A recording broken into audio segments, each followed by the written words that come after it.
In 1985, a crew is working hard in an oil rig called Sector 7.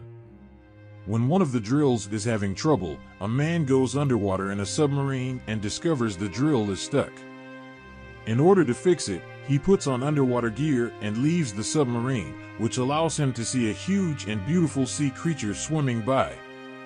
At that moment, the sea floor cracks, the ground starts shaking, and some mysterious little glowing creatures begin swimming around the man. He tries to touch one of them, but as soon as he stretches his hand, the pressure of the water suddenly rises and starts pushing the man and the submarine upwards. The man holds onto the drill and tries to use the radio to call for help, but now the little creatures are attacking him and everything goes black. Years pass and it's now 2011.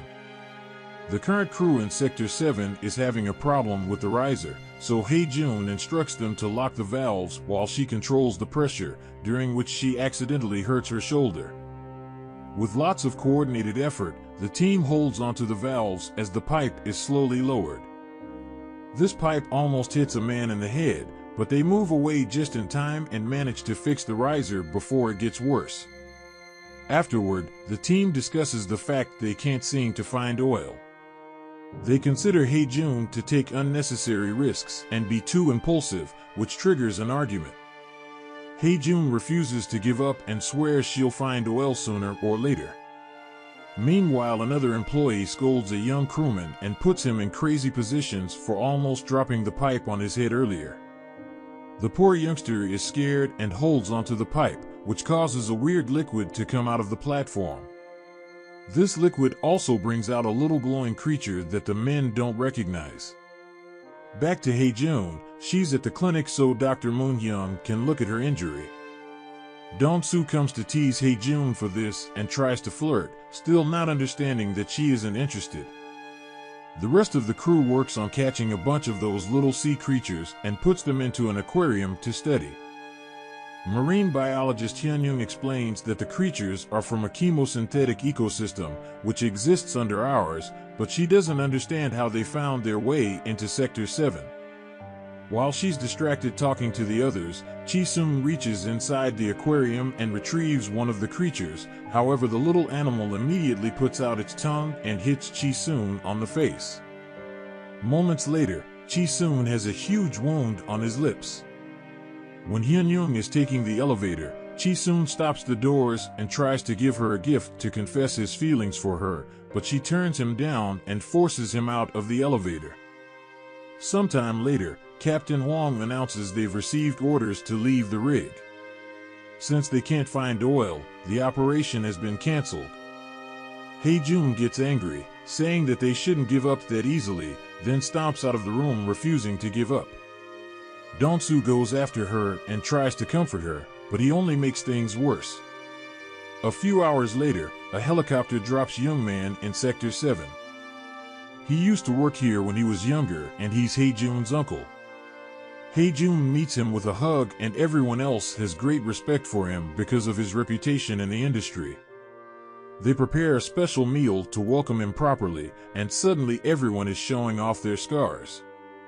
Hwang disapproves, saying scars are only signs of carelessness, but Hae-Jun shows her own scar and says that the value of scars isn't something that their captain could understand.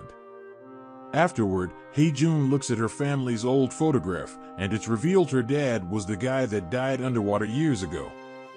Young Man approaches her to comfort her, and Hae-Jun reminds him that she wants to keep on digging to find her dad. With this in mind, Young Man talks to Hwang and announces he will talk to the board to get a few more months of work. He'll let Hwang take all the credit if they find oil, but he'll take the blame if they fail. The next day, Young Man gives a motivational speech to the crew and everyone leaves their handprints on the pipes for good luck. For 3 months, the crew works extremely hard, and they finally manage to find oil. Now that the main problem is solved, they can catch a break. Young Man likes to shoot plates to relax and keep his aim trained. Meanwhile, Hae-Jun and Dong-soo have a race on their bikes. They ride around the rig at full speed, and Hae-Jun takes a shortcut through a staircase to make a big jump. However, when she's about to reach the end, Dong-soo manages to get there first by making a huge jump that impresses Hae-jun.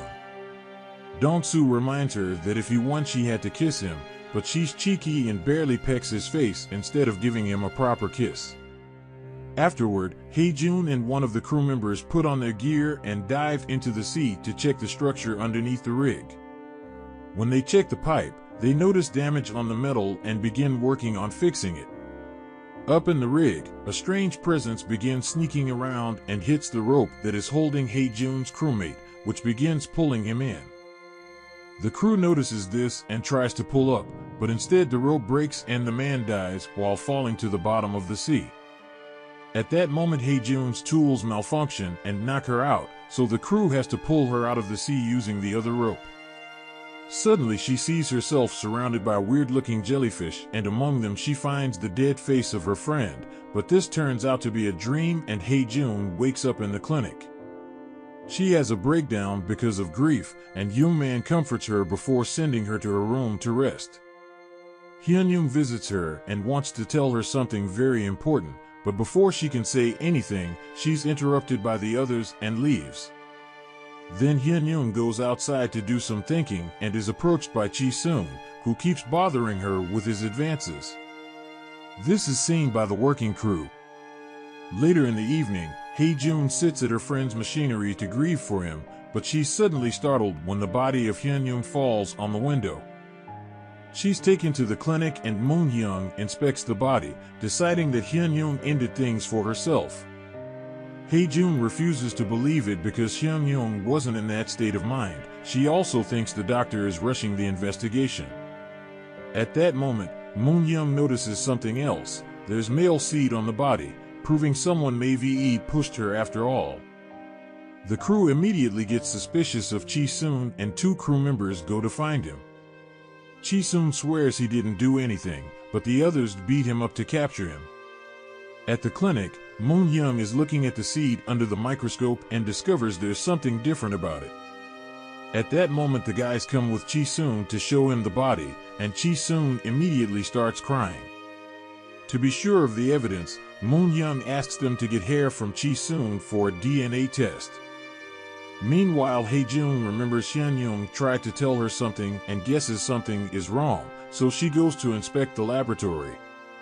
She hears a noise coming from a cabinet, and when she opens it, she's startled by a creature, but it's just a rat. Then she looks outside the laboratory and discovers that substance that looks like male seed is leaking out of the pipes.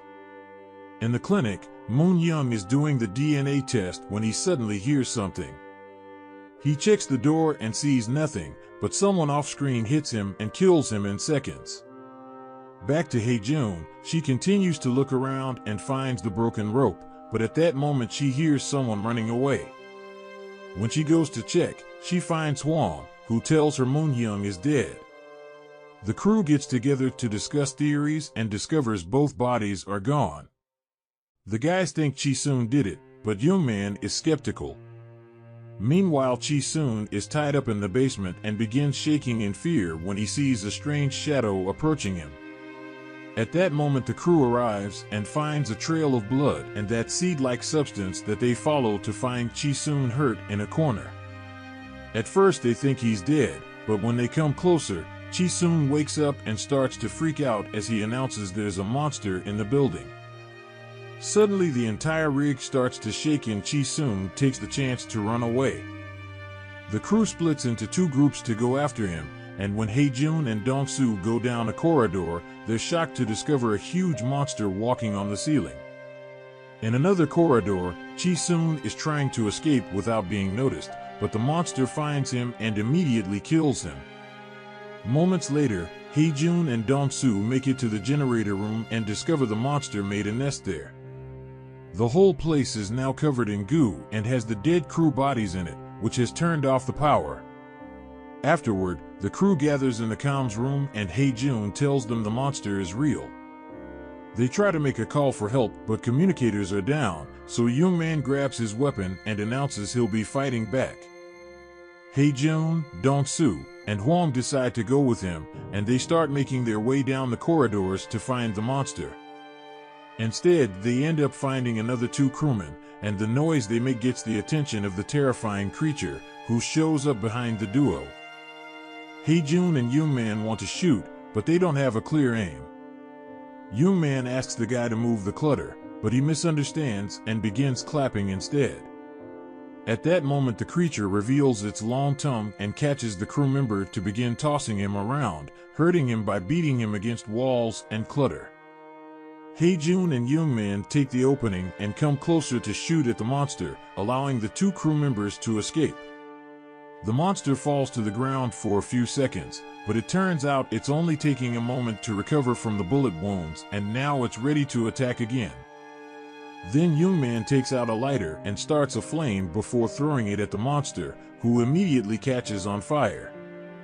Furious, it begins chasing the crew, who runs away and tries to close the door behind them, but the monster easily pushes it down.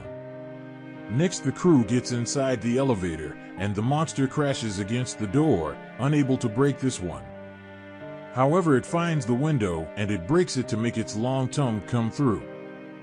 The crew dodges every attack, and when Hae-jun sees an opening, she cuts the tongue down with an axe. Afterward, the crew goes to the lab and takes care of their wounds, while Captain Huang gets suspicious of Young-man, saying he volunteered to come back to this lousy rig and that he knew to use fire against the creature. Young-man responds by breaking one of the aquarium boxes and grabbing one of the little creatures to set it on fire, saying it'll keep the flame up for 24 hours. Then he shares the whole story. When Hae-jun's father found the creatures years ago, the science team immediately noticed that the seed-like liquid these animals produce could be used as a much better oil. However, there was an ethical argument because they would be burning living beings. The team started to breed and experiment with these creatures, and one of them ended up growing into the giant monster they met earlier. Han-young discovered the truth while she was doing her research, and when she threatened to tell the others, Young-man killed her. Back to the present, an angry Hae-jun feels betrayed by her own uncle, but Young-man says he's come back to pay for his mistakes. Suddenly they begin hearing noises, and the monster appears at the window, which it quickly breaks to get inside and attack. The crew begins running away, and Young-man gets captured, but he tells Hae-jun to leave him and escape. As Young-man is tossed around by that sticky tongue, he manages to grab a bottle of burning medicine and throws it at the monster, who immediately hisses in pain and drops the man before running from the room. The crew goes looking for their weapons, and Hae-jun volunteers to go to the generator room to restore the power. Dong-soo goes with her and watches in shock how Hae-jun isn't afraid to reach into the goo and pull the lever to finally bring power back. Meanwhile, Huang and the two young guys go down a corridor and are startled when they suddenly find the monster underneath their feet. They try to hold him down, but the creature is too strong and bursts through the floor to attack. The men try to shoot it to no avail, and the creature begins chasing them. As they run, one of the young men trips and his friend goes back to help him, but Huang keeps running and enters another room where he locks the door, not caring about the pleas of his terrified men. The friends try to cling to each other, but the monster uses his tongue to pull them apart, and one by one, he kills the two guys without mercy. By the time Hae-jun and Dong-soo come back, they're shocked to see nobody around. It turns out Huang has selfishly taken the submarine alone and is trying to escape by going underwater. However, he barely manages to travel for a few minutes before the body of one of his crew members hits the window, and the creature suddenly appears on top of the submarine to break all the glass and let the water into the vehicle, causing Huang to drown.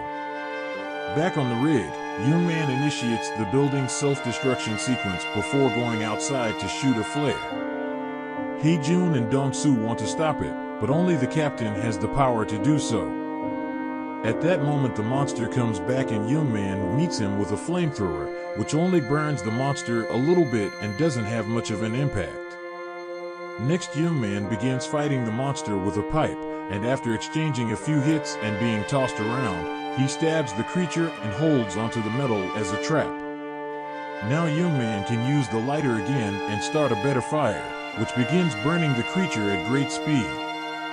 However, Young Man got covered in a weird liquid during the fight and he ends up dying in the fire. The creature begins shaking in pain and looking for water, so Dong-Su has to push Hae-Jun out of its way. Unfortunately, the monster uses the chance to grab Dong-Su as well, and it brings him with it when it jumps into the ocean together with Young Man's body. Devastated, Hae-Jun falls to her knees and suddenly hears something. It looks like Dong-Su managed to save himself by holding onto a rope. Hae-Jun immediately gets her bike and uses it to pull at the rope. The monster jumps out of the water to try to attack, but Hae-Jun pulls up Dong-Su just in time. Suddenly the bike slips and Hae-Jun falls, hurting her shoulder in the process, but luckily Dong-Su can climb the rest of the way up. With 1 minute left for self-destruction, Hae-Jun is happy to see Dong-Su again, but the moment is ruined when the monster crawls back. Dong-Su grabs it by his mouth and begins struggling against it, wanting to give Hae-Jun the chance to escape. The monster doesn't give up and throws Dong-Su in the air before jumping after him and killing him with a quick bite. The creature doesn't stay in the water though, it quickly begins climbing back, so Hae-Jun gets on her bike and drives near the monster to get its attention. Using a gun, she shoots at it to put it near the edge to delay it, then she drives away to make a huge jump and turns around a corner to go under a narrow pathway.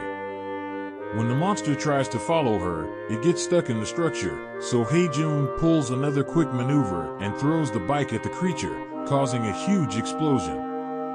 Unfortunately, the monster is thoroughly burned yet still not dead. Hae-Jun runs to the drilling area and hides in the cabin, where she carefully presses a button to open a door from afar. The monster goes into the other room thinking someone is there, and then Hae-Jun closes the door, thinking she's managed to lock it up. However, the monster still escapes and comes back through the ceiling, then it begins chasing Hae-Jun through the pipes. Hae-Jun grabs a wrench and begins hitting the monster, only to get pushed against the machinery. Then Hae-Jun finds some rope and lets the crane take her up. The monster begins climbing up too, so Hae-Jun jumps onto a pipe and causes the monster to fall right into the drilling spot. She falls as well and hurts her leg, but at least she dodges the pipe just in time. Next, Hae-Jun rushes to grab the remote control and stands still to lure the monster in. Once it's close enough, she presses the button and the drill comes down, holding the monster captive. However, its limbs are still free and manage to grab Hae-Jun's leg, making her fall. Hae-Jun struggles against the hold and drags her body on the floor until she reaches the control and activates the drill, which begins slashing through the monster's body and finally kills it. Afterward, the rig begins to self-destruct. Hae-Jun doesn't let all the explosions scare her, and she gets on her bike to jump out of the building and reach a nearby platform, where she shoots another flare. Soon a helicopter comes by and rescues her. A few years later, an older Hae-Jun comes back to Sector 7 and checks the underwater pipes, where she begins crying when she discovers all the encouraging messages her old crew had written on them before the tragedy.